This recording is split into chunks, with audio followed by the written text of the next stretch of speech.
Fala galera, tudo bem? Vídeo novo no canal. No vídeo de hoje a gente vai tratar de um assunto que tem gerado muita polêmica aqui no nosso canal, tá? Esse nosso canal ele é seguido por muitos profissionais do direito, muitos estudantes de direito e alguns colegas da advocacia. E esse artigo 476A da CLT, que é o layoff, mais conhecido publicamente aí, ele tem trazido aí muitos debates acalorados aqui na nossa rede social, tendo em vista o fato de que é um assunto que tem sido muito comentado no contexto social, infelizmente, tendo em vista o fato, né, que é uma das ferramentas usadas aí para gerenciamento de crise momentânea do contrato de trabalho, crises do empregador que refletem no contrato de trabalho, e infelizmente o país ainda ele não está com a pujança que tanto se promete. Há décadas, né, se promete aí que o Brasil é o país do futuro, será o país do futuro, sempre do futuro. E, infelizmente, a gente está ainda com alguma distância, né, de que o Brasil seja o país do presente. Infelizmente, é o que se tem para hoje.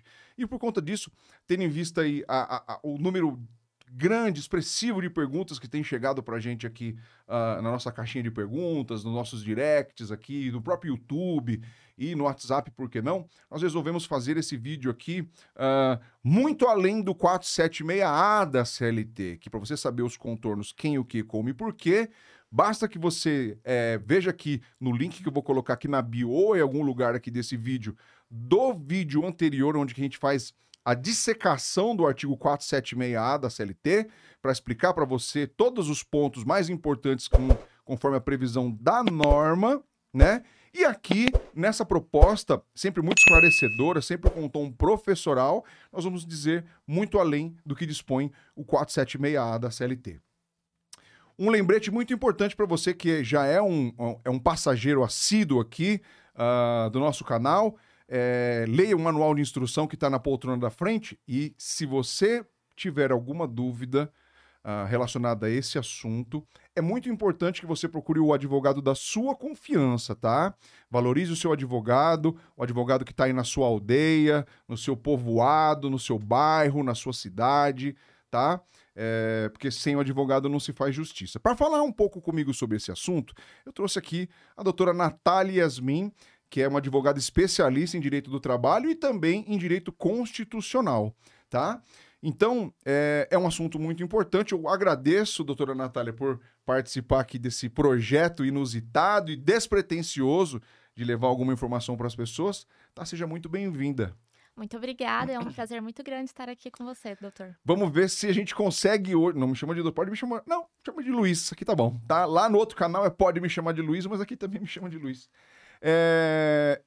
Nós separamos aqui algumas tirinhas em que nós vamos responder as perguntas que tiveram maior reincidência nas nossas caixinhas. Antes, porém, vou fazer uma introduçãozinha. Se você quiser complementar, fica muito à vontade. É um bate-papo livre aqui, sem nenhuma formalidade. O 476A da CLT, ele é uma das diversas ferramentas colocadas aí à disposição dos empregadores como forma de fazer o gerenciamento momentâneo de crise não do trabalhador, do empregador. Geralmente o contrato de trabalho ele vem andando normalmente, as vendas vão bem, as prateleiras estão vazias de tantos pedidos que acontecem na minha lojinha e tudo está indo a mil maravilhas. Quando de repente acontece alguma coisa no processo produtivo, alguns pedidos são cancelados, há alguma medida governamental de falta de estímulo, de impostos para que tenha um fomento da produção, ou alguma coisa extraordinária para o empregador faz com que ele fique mal das pernas.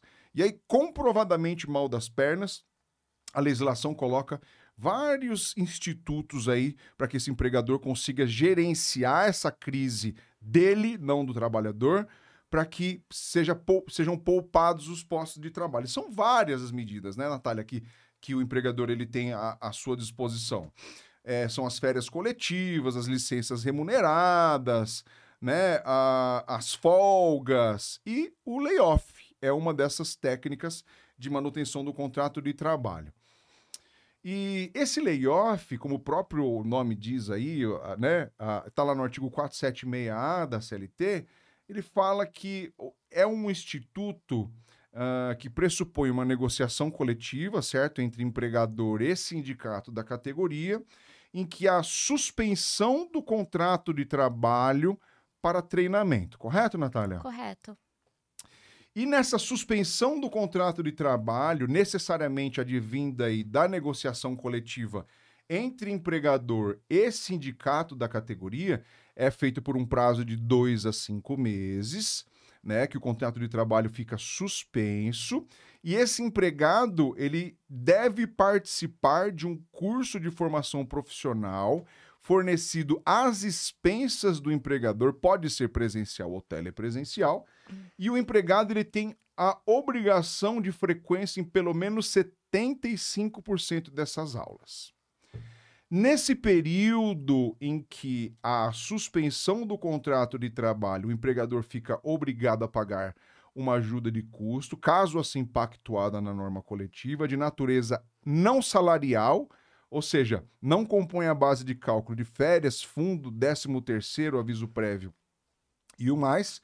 E por ter a suspensão do contrato de trabalho, esse empregado ele não tem recolhimento da Previdência Social nesse período. Estou fazendo um resumão aqui, mas o vídeo completo, antes da doutora Natália falar também, o vídeo completo está aqui no meu canal do YouTube, tá? Não deixa de se inscrever, de seguir, dar o joinha, pular corda, tudo que você já sabe o que fazer, né? E jogar amarelinha, todas essas falas aí que eu não vou ficar repetindo, não. E vencido esse prazo de 2 a 5 meses, pactuado pela negociação coletiva, o contrato de trabalho ele segue seu fluxo normal. Há a possibilidade, a depender do caso, de haver uma participação governamental na liberação de um recurso advindo lá do FAT, e que vai receber uma parcela do seguro-desemprego, ou não, porque o 476A da CLT não traz nenhum dos seus dispositivos dessa obrigação, fica às custas do empregador, né, pagar, porque senão seria uma caridade com chapéu alheio. Muita gente tem essa dúvida, porque na época da Covid se criaram alguns institutos para gerenciamento dessas crises momentâneas, aí, por conta da crise sanitária da Covid-19, e a sociedade custeava. Então, quando você fala que existe uma participação do governo, somos nós pagando parte do salário daquele coleguinha que está com um contrato suspenso por um problema do empregador. Então veja o quão importante é a atividade econômica empresarial no Brasil, porque prefere-se que a sociedade sangre os pulsos para custear o salário daquela pessoa que está com o contrato suspenso para gerenciamento de uma crise da empresa onde ele trabalha, até o rompimento de contrato. Isso é uma informação muito importante que se tem, né? Aí, nesse cipoal, né, de informações que tem aí no 476A da CLT. Mas a norma especificamente, o dispositivo do 476A da CLT, ele não traz nada sobre isso. Ao contrário, ele determina expressamente que a obrigação de custear a ajuda de custo é do empregador, porque a crise é dele, tá? Então, fechando esse parênteses, fazendo uma introdução muito breve do que dispõe o artigo 476A da CLT, nós vamos trazer agora as perguntas mais recorrentes sobre esse instituto, tá? Como forma aí de tentar tirar sua dúvida, você, coleguinha de escola que está fazendo um trabalho sobre isso aí na sua faculdade, no catecismo, é muito importante que você se atente a isso, porque isso aqui não está nem na nota de rodapé, tá? É muito além do 476A da CLT. Vamos lá. Luiz, antes, Pois não, claro falar? que pode. É que os aspectos jurídicos você já trouxe muito bem Uhum. aclarado, não só aqui, mas também nos vídeos que você já trouxe sobre o assunto. Mas eu penso que um dos aspectos importantes que a gente tem que trazer aqui é que o direito, ele não é só a aplicação da norma. Eu penso Sim. que a função social do advogado vai muito além. Vai no sentido também de transformar a vida das pessoas. E com isso, a gente tem que ver que o nosso papel aqui não é só explicar como funciona o artigo 476A, porque ele de fato vai muito além disso. Sim. Mas a gente trazer também a questão de como o trabalhador se vê nessas situações de crise. É na advocacia empática, a advocacia de acolhimento, né? Exatamente. Porque é importante a gente destacar que quando o Instituto do Layoff foi criado lá nos Estados Unidos em 1970, Sim. a finalidade era de fato o enfrentamento da crise. Sim. E quando foi trazido aqui para o Brasil, a ideia, a premissa de fato é essa. Mas a gente precisa lembrar que o fato de ter uma norma não quer dizer que ela deve ser desvirtuada em detrimento do trabalhador. Sim. É porque Trocando em miúdos, é a caridade com o chapéu alheio, o layoff. A verdade é essa, porque como eu falei algumas vezes e você está dizendo também, é muito importante, a crise não é do trabalhador, a crise é do empregador. E muitas vezes o layoff, ele é usado, não na regra, não a maioria cumpre a norma de maneira satisfatória, mas a deturpação, ela existe. É verdade, porque muitas vezes alguns empregadores não tão bem intencionados assim, eles usam esse instituto como forma de gerenciamento de passivo trabalhista, manobra para aprovação de determinados acordos coletivos, usando essas pessoas com suspensão de contrato de trabalho para aterrorizar esses trabalhadores e, ao fim e ao cabo, ter influências em barganhas negociais com o ente coletivo para diminuir direitos sociais, retirada de direitos sociais previstos aí na norma coletiva. E isso é uma coisa muito grave, né? É muito grave, é muito grave. E aí a atuação, ela transborda aos limites aqui do vídeo. Teria que ser uma atuação ministerial, né? Ou do Ministério do Trabalho, por meio da sua fiscalização, do sindicato, que é o ator social mais importante das relações de trabalho hoje em dia, né? Que ele está aí na retomada, né, do direito sindical, agora ouso dizer o sindicalismo 4.0, né? Que ele vem aí a reboque da tão odiosa, na minha opinião, reforma trabalhista, né? Que acabou com a figura sindical, ou quase o fez. Né? Isso tem ganhado um corpo nessa expressão usada, retomada do direito sindical, né? Que é o direito coletivo, na tentativa de assegurar e de afirmar os direitos sociais, né? Da melhoria das condições sociais, né? Não só aquelas apostas lá como premissas básicas do direito do trabalho que estão no artigo 7º da Constituição Federal. Né? Há um tempo, até pelo menos agora, o começo de 2023, nesses últimos anos, passou-se a entender que o artigo 7º só estava bom, né? E a finalidade desse instituto, quando do Constituinte de 88, era justamente o contrário. Para você, estudante de direito, estar entrando no direito do trabalho aí agora, a premissa do artigo 7º é o mínimo existencial. É o mínimo, é o patamar mínimo, Ela serve como ponto de partida para a conquista dos direitos sociais e não como ponto de chegada. E é a interpretação que ganhou muito corpo nos últimos anos, inclusive na justiça, né? Que tá no artigo 7º, tá bom. Deixa o resto para lá. E é muito grave porque a relação de trabalho, o trabalhador, o trabalho, ele faz com que você consiga potencializar os direitos da personalidade. A pessoa trabalha, é um bom pai, é um bom filho, é um bom consumidor e tudo mais. E que na medida em que você retira esses direitos dessas pessoas, o poder de compra, por exemplo, o empresário ele não percebe que, ao fim e ao cabo, é ele que vai perder, porque ele não vai ter o consumo. Talvez essas crises que estão sendo gerenciadas através do layoff também possam ser um reflexo disso, né? De uma interpretação não tão adequada da norma, que faz com que os trabalhadores sofram e a sociedade sofra do modo geral. Porque a gente sempre tem que lembrar, lógico que quem gera emprego é a empresa, não é o governo. Ponto final. Acabou. Isso é demagogo pensar o contrário. Não é honesto intelectualmente achar que o governo vai gerar empregos. O que gera empregos são as empresas, obviamente, e o fomento é através da redução de impostos. Ponto final. Fora disso, parceiro, é só conversa para boi dormir, né? E eu concordo, muito bem colocada essa sua expressão. E os sindicatos, eles vêm com essa retomada agora no direito 4.0 de tentar fazer valer aí esses direitos. E olha como é engraçada, né, a situação. Isso aqui é um pitaco jurisdicional, jurídico, mas com aspecto político.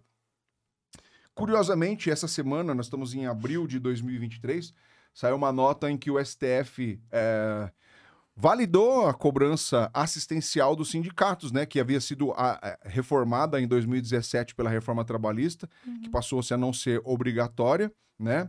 A contribuição assistencial é aquela contribuição feita pelos empregados para o sindicato em decorrência dos acordos coletivos que ele faz. Falaram, não é obrigatório, é só para filiado, é só para não filiado, tem que pagar, não tem que pagar, a carta de... É obrigatório, parceiro. Se você não fizer a carta de recusa que você se opõe a fazer o pagamento, o empregador ele terá que descontar e acabou. É o que está prevalecendo hoje no Supremo. Ainda não se fechou questão, né? Vocês devem estar acompanhando na internet ainda, não está fechada a questão, mas há sinais de que isso é mais um ponto da reforma trabalhista que cairá, né? Para o bem ou para o mal, não sei te dizer ainda, porque há contramão também no sentido de quanto mais você petrifica a atuação sindical, menores são as chances da melhoria também, porque você não tem a representatividade, você, né, pouco importa se o cara é filiado ou não, né? E nesses anos em que a reforma trabalhista está em vigor, você percebe os sindicatos trabalhando muito mais para tentar trazer, arregimentar os trabalhadores para si, né? Para reassumir essa identidade de classe, né? Uma observação, parênteses, colchetes e chaves fechadas. Voltamos para o assunto. E vamos trazer agora aqui as principais questões que vão muito além do 476A. Vamos lá. Pergunta número 1. Natália, é importante o recolhimento do INSS? É necessário que o trabalhador recolha o INSS no período que ele está de layoff? Sim, tendo em vista que o contrato fica suspenso, então, na inatividade do contrato, a empresa está desobrigada a fazer o recolhimento, então o próprio trabalhador tem que fazer esse recolhimento. Isso aí. E aí ele tem que seguir os trâmites previdenciários certinhos. Isso acontece pelo seguinte: na verdade, o empregador ele tem duas cotas de INSS que ele recolhe, certo? A cota do empregador, a cota dele, ele paga o INSS dele com relação ao empregado, com relação a ele. E na forma do artigo 195 da Constituição Federal, dá uma olhadinha lá no artigo 195 da Constituição Federal. E também tem a cota do empregado. Há uma substituição tributária. Quem faz o recolhimento da Previdência Social é o Luiz. Glosa no meu olerite. Eu que paguei a Previdência Social, os 14%, ou a alíquota que melhor se enquadrar lá conforme a Lei 8.213 de 91. Ó, tô bom na lei, hein? E aí, há uma substituição tributária. Eu sou empregador do meu celular, por exemplo, aqui, ó. E o celular, ele não tem a faculdade de recolher a Previdência sozinho, vai lá e paga o carnê. O empregador, ele tem a obrigação de glosar os 14% da folha dele, do salário do meu celular, e passar para os cofres públicos. Isso não acontece quando o contrato está suspenso. Quando a suspensão do contrato, as principais obrigações dessa relação de trabalho, elas ficam rompidas. Não há necessidade de prestação de serviços nem de pagamento de salários. Só ficam mantidas as obrigações laterais, confidencialidade, né? A justa causa também tá aí, você não pode encontrar o chefe na rua e dar uma voadora no cara, a justa causa tem lugar. Convênio. O plano de saúde deve ser mantido, né? As cláusulas sociais, a cesta básica e tudo mais deve ser mantida. E já fazendo um gancho aqui, olha, muito importantíssimo. Isso não tá na pergunta, mas já recolhendo do INSS, vou fazer eu sou assim, eu sou uma entidade, eu mesmo. Então, eu vou fazer uma pergunta e eu vou responder. Nesse período, já que eu tô falando das cláusulas sociais, vale refeição tem que pagar? Tem que pagar. E o vale transporte tem que pagar? É uma pergunta de alta indagação. Isso gera duas interpretações. A interpretação A: se o curso ministrado for telepresencial e não tiver o deslocamento desse empregado até determinado... Vamos supor que você tem que fazer o curso lá no Senai, lá do Ipiranga, da Barra Funda, ou do Amazonas, de Dracena, onde for. Se houver a necessidade do deslocamento desse trabalhador até o local do curso, raciocínio correto no sentido de que o empregador tem que pagar o vale transporte. Porque embora não seja para o deslocamento do trabalho para a residência, o risco do negócio ainda é do empregador e o layoff está gerenciando uma crise do empregador. Sim. Então, há uma tendência da jurisprudência, né, a adotar a tese segundo a qual deve ser pago o vale transporte para esses casos. De outro lado, se o curso for telepresencial, não, porque não há o deslocamento da casa para o trabalho. Então, nesses casos, o entendimento mais aceitável é no sentido de que não há obrigatoriedade do pagamento do vale transporte. Mais um grão de sal. Falei alto, né? Eu vi que você até piscou. Se na empresa que está se valendo desse instituto da suspensão do contrato de trabalho para treinamento, ela fornece o ônibus fretado. Olha que questão interessante, porque o layoff, ele pode suspender o contrato da totalidade dos empregados ou de parte dos empregados. E o ônibus fretado, nessas empresas de grande porte, aí, da aviação e tudo mais, que fornecem esse serviço, não é gracioso na maioria das vezes, os empregados concorrem com o valor dessa parcela, O ônibus fretado não vai deixar de ser fornecido, mas não para aquele empregado que está com um contrato de trabalho suspenso. É correto, no seu entendimento, a cobrança do ônibus fretado? Vamos supor que o trabalhador ele mora em uma cidade a 78 quilômetros do local onde está a empresa. Nada de horário IT, jornada de IT, onde a empresa fica longe e é o trabalhador que mora na grande metrópole. Não estou falando de empresa no meio do mato, não. Estou falando da empresa que é na grande metrópole e que ela fornece o ônibus fretado e o trabalhador mora num lugar um pouco afastado. No seu entendimento, você acha correta você acha correta a cobrança e o desconto do fretado do pagamento do trabalhador, mesmo os contratos de trabalho suspenso, ou não? Eu penso que não, porque não cumpre a finalidade da norma, né? O fretado tem como finalidade de levar o trabalhador para o trabalho, o deslocamento. Então, uma vez que ele não está indo trabalhar, eu Não vejo está sendo que não... utilizado. Segue mais ou menos o mesmo raciocínio do Vale Transporte, Exato. né? A não ser que o curso seja presencial e o fretadão pegue o cara em casa e leve ele pro Senai. Porque senão você tá transferindo a responsabilidade Sim. do empregador pro empregado, né? Sim. E aí vem aquela questão. Nossa, mas e se a empresa disser? Mas aí não justifica a linha. Se não tiver um número X de pessoas pagando, é do empregador esse ônus de pagar. Não é verdade? Ou uma coisa importante que também é essa questão do INSS. Qual é o código que eu tenho que recolher? Sobre qual modalidade? Qual é o valor que eu devo recolher? Parece uma pergunta simples, né? Que você vai lá na Tilibra, compra um papel, nem existe mais Tilibra, nem existe mais o carnê da Tilibra, né? Você vai na papelaria, compra um carnê ou pelo aplicativo do celular, você vai lá, recolhimentos, guia da Previdência Social, preenche com seus dados e recolhe.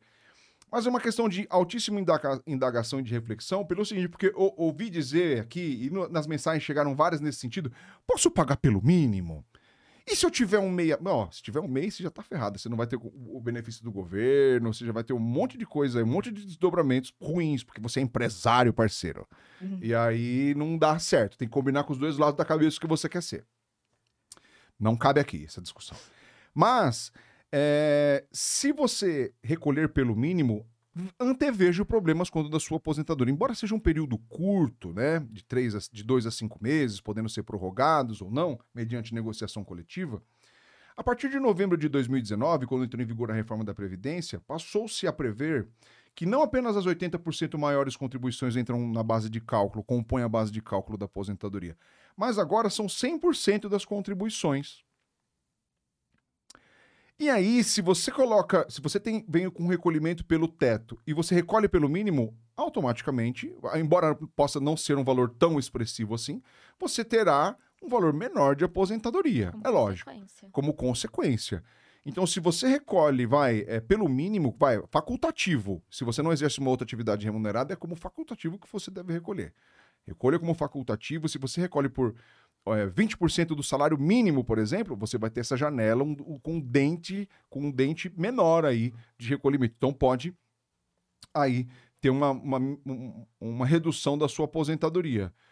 Ao passo que se você recolhe pelo teto, se você tem uma verdade remuneratória que ultrapassa o teto de 7 mil e poucos reais da Previdência Social, já recolhe pelo teto, e você continua recolhendo pelo teto, 20%, tá? Como empregado, a sua alíquota vai até 14%, mas como facultativo você pode pagar até 20%, não dá para você recolher 14%. Do valor do teto, você vai manter a mesma verdade previdenciária para fins da contagem da sua aposentadoria, tá? Mas é um parênteses, sempre lembrando aqui, se porventura você tiver alguma dúvida relacionada a isso, e isso se encaixar na sua vida, é importante que você procure o seu advogado de confiança. Isso vai ficar passando várias vezes aqui no vídeo, tá? É só para ressaltar e reforçar a ideia de que isso aqui é um vídeo com ar professoral, né? E mostrando os institutos, os desdobramentos mais importantes do artigo 476A da CLT, e isso vai muito além do 476A da CLT. Mas se você efetivamente, na sua vida aí, tá sofrendo esse dissabor, é importante que você valorize o seu advogado, tá bom? Próxima pergunta. É obrigatório o retorno ao trabalho ou a empresa pode me demitir? Pergunta importante, hein? Essa foi o maior número de perguntas, acho que recebemos mais de 1000 perguntas dessa daí. E aí, Natália, o que você me diz? Pode demitir ou não? A A empresa tem como um dos requisitos, né, para que seja aceito o layoff, é que seja do período de 2 a 5 meses. Uhum. Ultrapassado esse período de 2 a 5 meses, é possível fazer a prorrogação por meio de um acordo coletivo, desde que Sim. ainda não tenha se encerrado esse Uhum. prazo de 5 meses.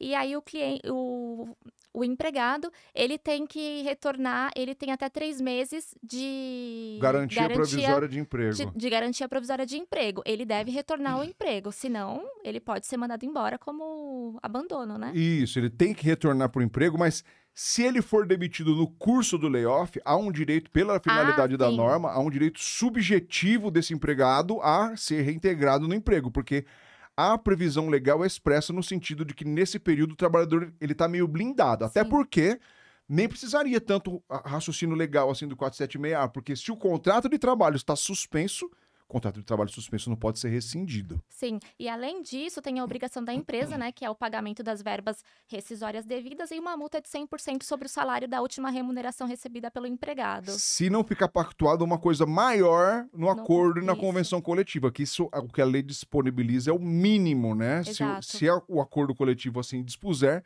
essa multa pode ser ainda maior e esse período de garantia de emprego pode ser maior também, certo? Certo. Não pode demitir. Próxima pergunta.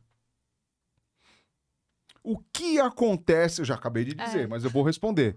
Se for demitido, há um direito subjetivo à reintegração, mesmo que esse trabalhador não tenha nenhuma garantia de emprego previsto ou na Lei 8.213 de 91, ou do artigo 10 do ADCT da gestante, nem se ele for cipeiro, ou se ele tiver uma estabilidade aí prevista em acordo ou convenção coletiva, se ele for acidentado, doente, saci, curupira, o que o valha.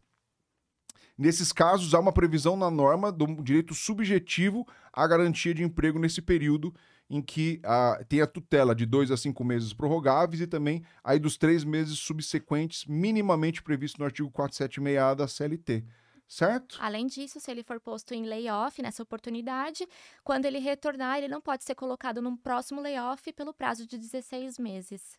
Bem lembrado. Então você tem essa carência. Saiu no layoff, houve a prorrogação, ou então não resolveu a crise nesse período aí, largo das 2, 3, uma. Ou a empresa vai pedir uma concordata, porque aí quebrou também, né? Porque se tem esse gerenciamento de crise e esse tempo todo não foi suficiente para gerenciar, você tem que ter uma lupa também para ver se não há indícios de fraude, né? Exato. Da caridade com chapéu alheio. Mas aí isso compete à administração pública e ao ente sindical, que é o principal ator aí de atuação, o ator coletivo do layoff, ele tem que atuar para ter essa lupa, para ver se não há indícios de fraude, se o empregador não está usando desse instituto para maquiar alguma manobra jurídica, que é bem possível, a gente sempre presume que não, a boa-fé é sempre presumida, mas aí há mecanismos de se aferir, né? Inclusive o Ministério Público e o governo, o Ministério do Trabalho, ele tem como cruzar dados, né? E saber, inclusive, se essas pessoas que estão sendo colocadas em layoff são alvo de algum tipo de discriminação, por exemplo, se forem só doentes, grávidas, deficientes físicos, isso é muito fácil de se saber. O governo ele tem mecanismos de inteligência artificial que ele cruza dados, se esse cara recebe auxílio doença, se ele recebe auxílio acidente, se ele tem incapacidade laborativa, se ele tem passagens pela Previdência Social por essa doença, se a pessoa recebeu salário maternidade há algum tempo, se ele está inscrito em algum benefício para deficiente físico, se ele é deficiente, tem carteira CNH de deficiente emitida pelo Detran, não é? Se ele tem isenção ou desconto no imposto de renda pela deficiência, não é? E o governo ele tem mecanismos de identificar fraude, né? Sim. Porque se você tem, vamos supor, o layoff de 1 ano e meio não faz sentido, um layoff de 1 ano. Porque se o cara tá com um contrato suspenso por 1 ano, começa-se a levantar uma lebre assim, pô, a empresa vai quebrar, né? Ele não tá conseguindo pagar as contas, né? Dá para ter esse raciocínio. Sim. E é onde o ente sindical deve ficar bem atento a esse cenário. Se for demitido, é um direito aí subjetivo de garantia do emprego. Próxima. Puta, desculpa o palavrão, mas essa encheu o saco essa semana. Muitos coleguinhas que fazem uma faculdade próxima aqui perguntaram muito isso para mim, porque a gente fala bastante aqui no canal dos benefícios previdenciários, né? E um dos benefícios é o auxílio acidente. O auxílio acidente é aquele benefício, né, Natália, previsto na legislação previdenciária, Sim. na Lei 8.213, que é uma indenização. Caráter indenizatório. Uma indenização paga nos casos em que o trabalhador tem uma doença decorrente do trabalho, sofreu um acidente de trabalho, nesses casos específicos aqui, tá? E que tem uma sequela que reduz sua capacidade de trabalho de forma parcial e permanente. Se porventura há um benefício, uma parte desse layoff é custeado pelo governo ou se é pago só pelo empregador, Natália, suspende o auxílio-acidente. Não, suspende o auxílio-acidente, porque são verbas de naturezas diferentes. O auxílio-acidente, ele tem tem caráter indenizatório, diferente De um auxílio-doença, por exemplo. Diferente de um auxílio-doença, então não tem relação, não suspende. E outra pergunta, dá para acumular auxílio-acidente com aviso prévio não, com seguro-desespero, seguro-desemprego? Não, sim. Dá para acumular, né? Sim. Pelo mesmo raciocínio. O auxílio-acidente... benefício não, isso. Né? O auxílio-acidente, ele tem um caráter indenizatório, então não tem a suspensão dele no caso de eventual aporte feito pelo governo. Mesma coisa na época lá da Covid-19. Sim. Também as pessoas que recebiam o auxílio-acidente, eles não tiveram suspensão desse benefício. O auxílio-acidente, como a gente bem sabe, ele só é suspenso se porventura esse trabalhador que recebe esse benefício, ele tenha o deferimento de um auxílio-doença em decorrência do mesmo fato gerador. Por exemplo, eu machuquei o meu dedinho e recebi um auxílio-acidente do meu dedinho. Se eu tive uma piora importante do meu dedinho e fico totalmente incapacitado por exercício da atividade remunerada de forma temporária por essa mesma doença do meu dedinho, eu não vou receber os dois benefícios, porque o fato gerador é o dedinho. Ponto. Sim. O auxílio-acidente fica suspenso, e enquanto eu recebo o auxílio-doença, acabou, o auxílio-acidente volta. Exato. Ponto final. E o mesmo raciocínio segue na suspensão do contrato de trabalho para treinamento. Se eventualmente houver algum complemento feito pelo ente público, a caridade com chapéu alheio feita pela sociedade, não suspenderá o seu auxílio-acidente, ok? Ok. Próximo. Essa é outra importante, muito além do 476 da CLT, né, meu povo? Quais as consequências advindas da recusa do layoff pelo empregado? Se o empregado não quiser sair de layoff, o que acontece? O artigo 476 da CLT traz no caput lá a hipótese de recusa. Se ele fala que tem que ter a aquiescência formal do empregado, ou seja, o coleguinha tem que assinar o termo de suspensão do contrato de trabalho, se ele não assinar, qual é a consequência, doutora Natália? Na realidade, a gente tem que partir do pressuposto de que o layoff, ele serve como gerenciamento de crise. Então, ela está passando por uma dificuldade. Então, assim, o que se imagina é que o funcionário vai ser mandado embora. Ele pode ser mandado embora de forma normal, sem justa causa, né? Mas se ele não assinar, ele pode ser demitido? Ele pode ser mandado embora. Porque é o poder diretivo do empregador. Ele tem autonomia de mandar embora. Entendi, porque assim, olha, se o o layoff, partindo sempre da boa-fé, é um instrumento para gerenciamento de crise, vamos todo mundo apertar o cinto. Então, eu falo assim, olha, eu deixo você em casa, eu te pago o seu salário líquido com caráter indenizatório, você não vai ter prejuízo nenhum da sua verdade remuneratória, porém eu preciso que você fique em casa, brother. Assina pra mim aqui o layoff. Se o trabalhador não assina, o empregador, ele pode se recusar, porém, como na Constituição Federal, na legislação atual, não há previsão expressa de garantia de emprego, o estável decenal acabou com a Constituição de 1988, esse empregador falou assim, tudo bem, se eu tô te fazendo uma proposta para nós dois colaborarmos juntos nesse momento de crise. Você não faz sua parte, muito obrigado, então, tchau. O empresário pode fazer isso, então? Pode. E se o trabalhador tem alguma garantia de emprego prevista em lei? Aí não pode. Aí não pode. Ele tem que respeitar essa garantia de emprego, seja ela provisória, né, da gestante, do acidentado, do cipeiro, ou permanente, se for ainda algum estável decenal passando por aí, ou então aí alguma previsão de garantia de emprego feita em acordo, né? Sim. Acordo ou convenção coletiva de trabalho. Mas vamos supor que o trabalhador ele decida, não, eu vou me opor e não vou aderir ao programa de suspensão do contrato de trabalho, porque eu vejo aqui que no meu setor tem várias outras pessoas que poderiam ir no meu lugar.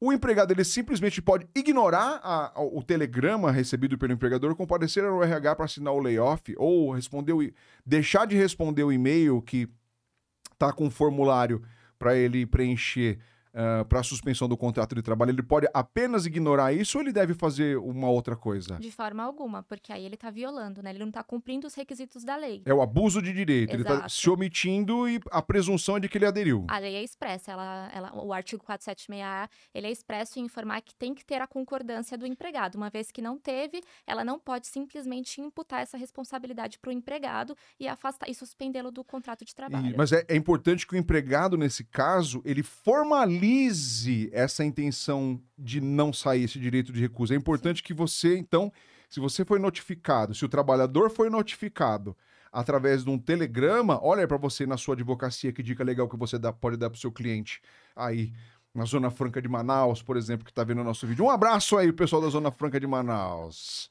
E se você está vendo a gente aí, é uma ótima dica que você pode dar para o seu cliente. Você tem que formalizar essa manifestação expressa, porque senão você pode bloquear sua catraca lá, você não entra na empresa, porque, pô, você não respondeu, você não falou nada, você tá com falta, parceiro, ó. Seu contrato tá suspenso e vai lá procurar seus direitos, bloqueou.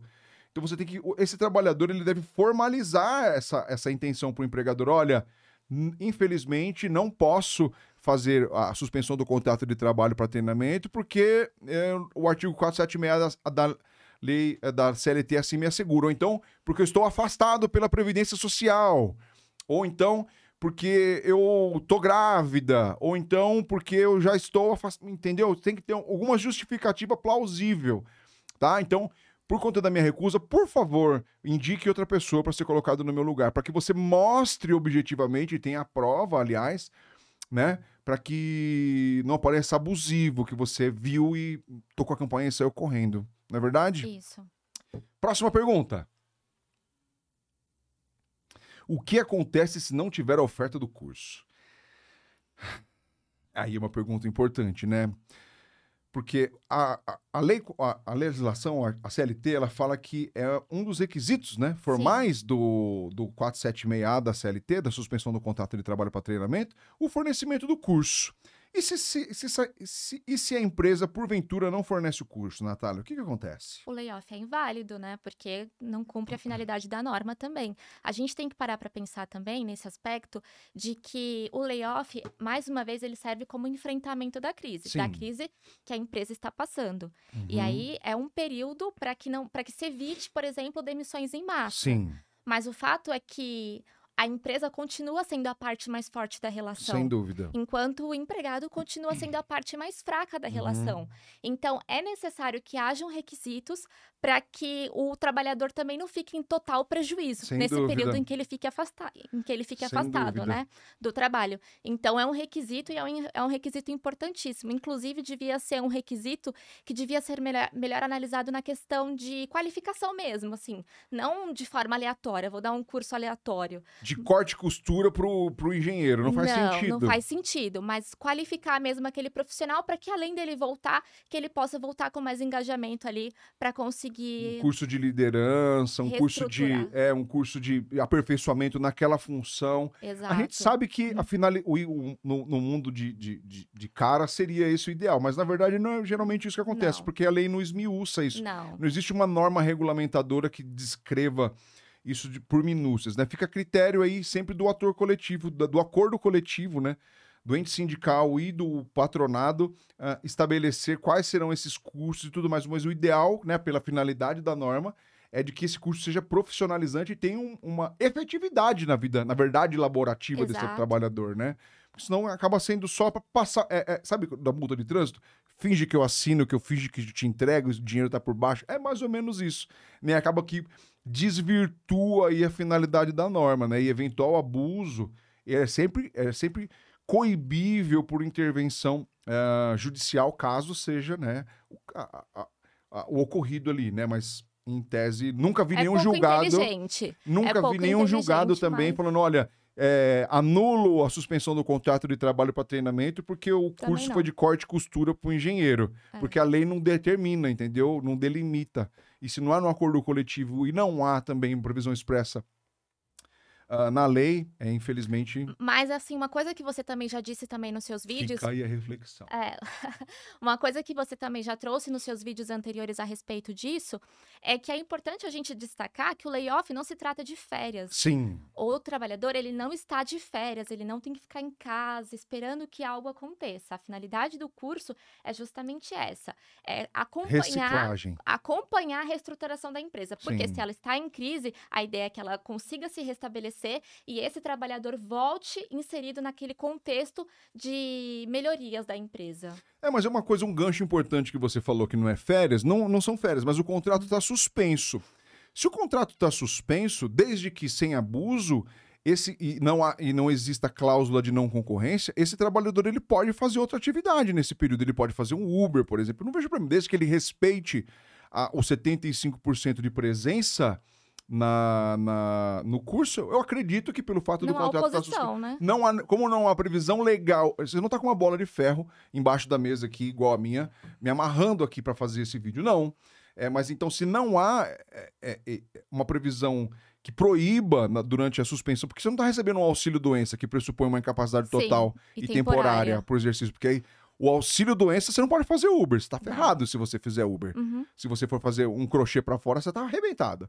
De outro lado, como a finalidade da norma nessa suspensão é para qualificação e treinamento, o trabalhador participando do curso, eu não me lembro de ter visto nenhum julgado. Não, e nem previsão, né? Como não tem previsão na lei proibindo o trabalhador de exercer outra atividade remunerada nesse período, acredito que não tenha maiores desdobramentos aí, né? Às vezes pode ser, respeitado possa ser, 75%. ainda mais se for um curso telepresencial que você pode fazer de qualquer lugar do mundo, você pode fazer ali, ó. Você vai fazer a aula, uma parte do seu dia ali, uma parte curta do seu dia. E depois você pode fazer uma outra atividade. Até procurar uma oportunidade melhor de ganhos, né? Porque às vezes a oportunidades sempre existem, como diria o Chapolin Colorado.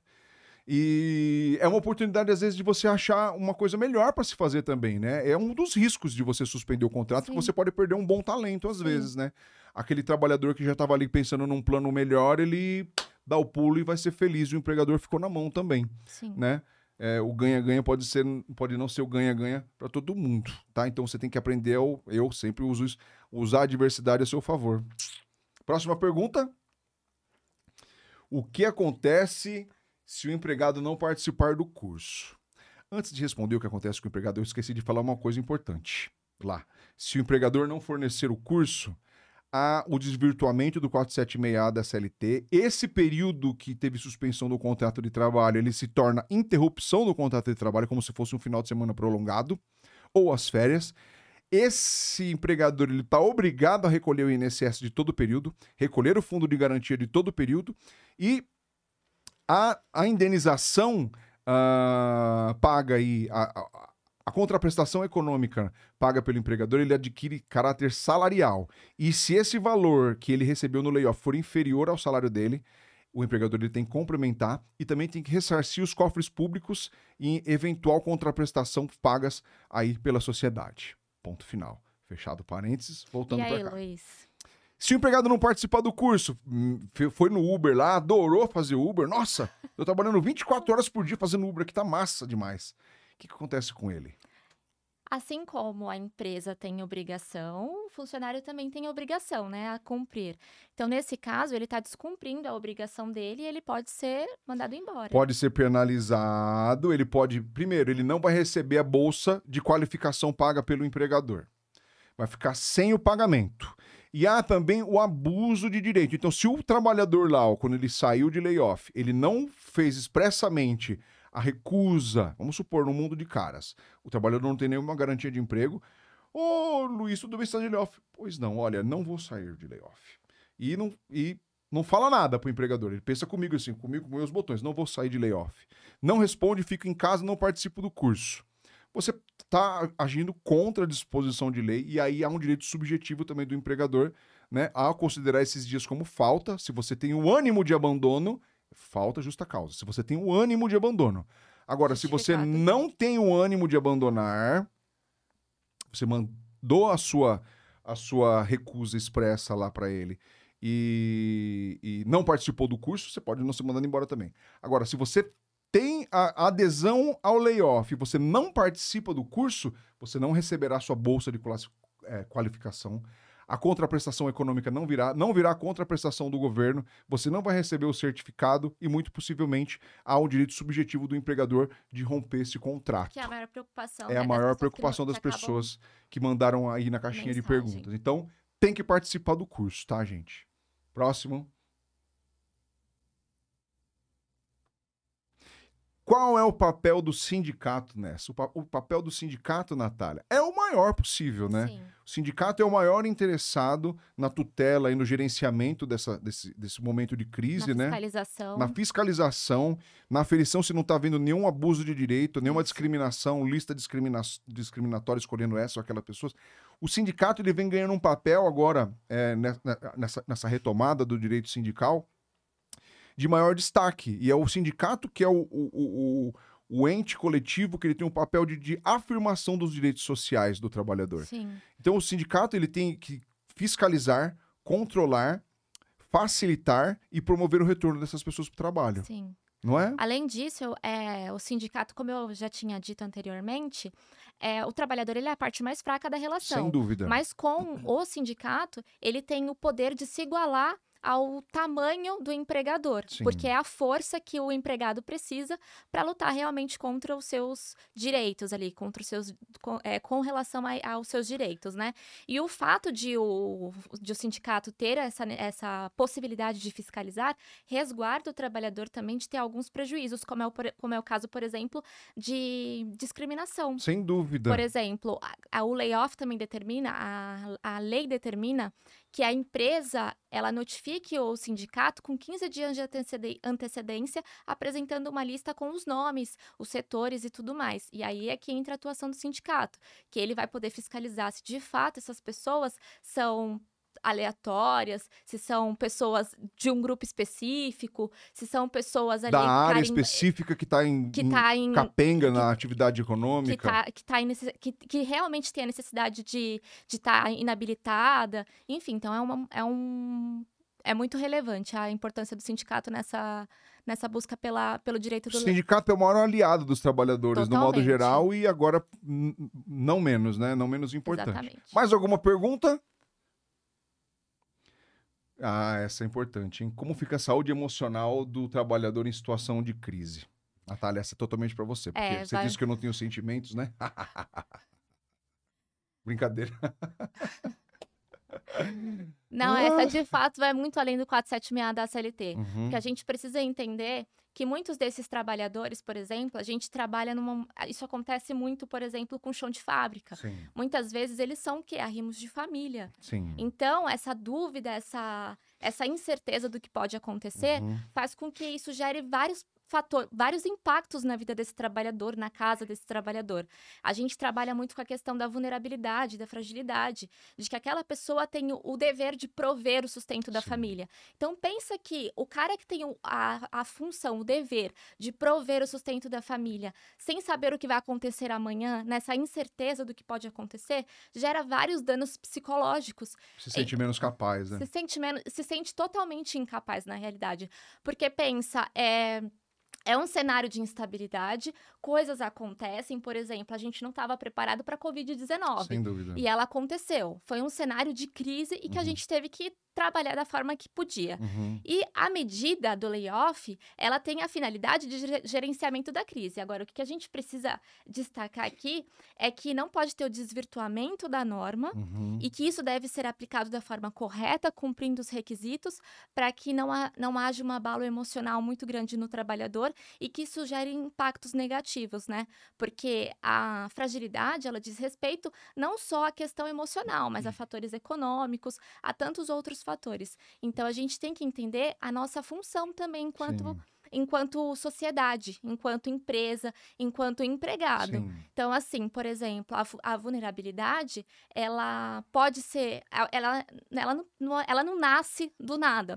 Ela, muitas vezes, ela é causada, ela é gerada por algum fato, seja econômico, seja social, e é por isso que a gente precisa trabalhar isso também nos nossos recursos humanos ali atrás, para ver como que a gente pode fazer esse gerenciamento, como, por exemplo, é o caso das listas discriminatórias, porque a pessoa já se sente mais vulnerável ainda. Um doente, por exemplo, que é colocado na lista. Só os doentes, só as grávidas, só os Só os deficientes. Exato. Então a pessoa já se sente vulnerável por estar naquela condição Sim. e passa a ficar mais vulnerável ainda. E a gente está num momento assim, Luiz, que a gente tem muitos problemas de saúde, né? Sim. Porque por causa da pandemia, por causa dessa imediatividade de que a gente precisa de tudo para agora.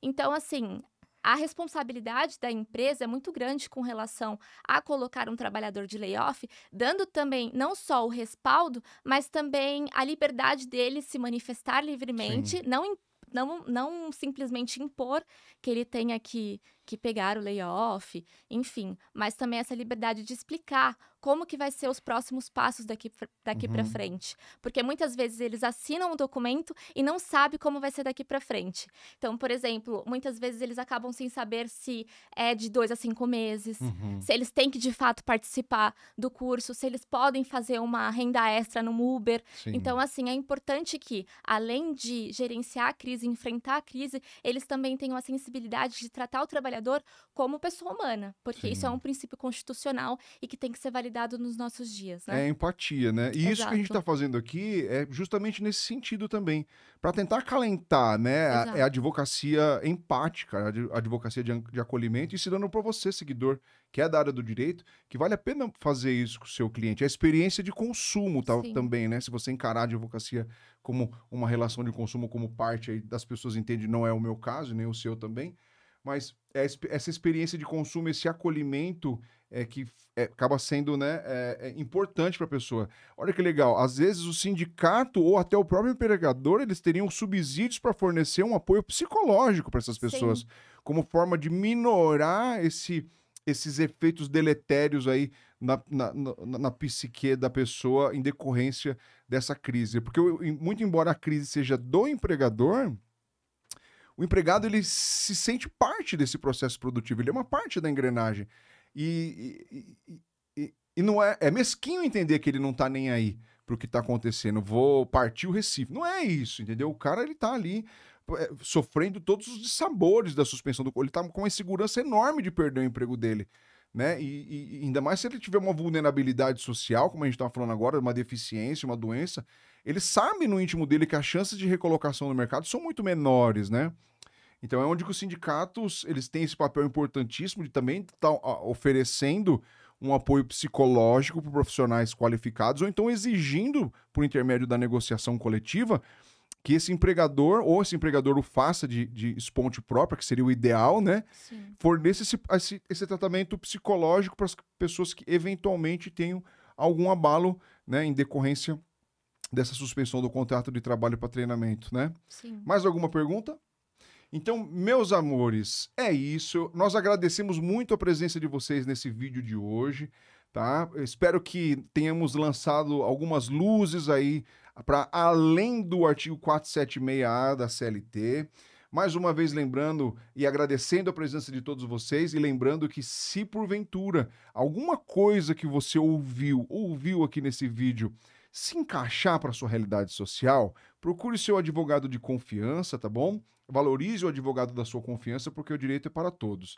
Um abraço e fique muito bem. Tchau, Muito tchau. obrigado, Natália.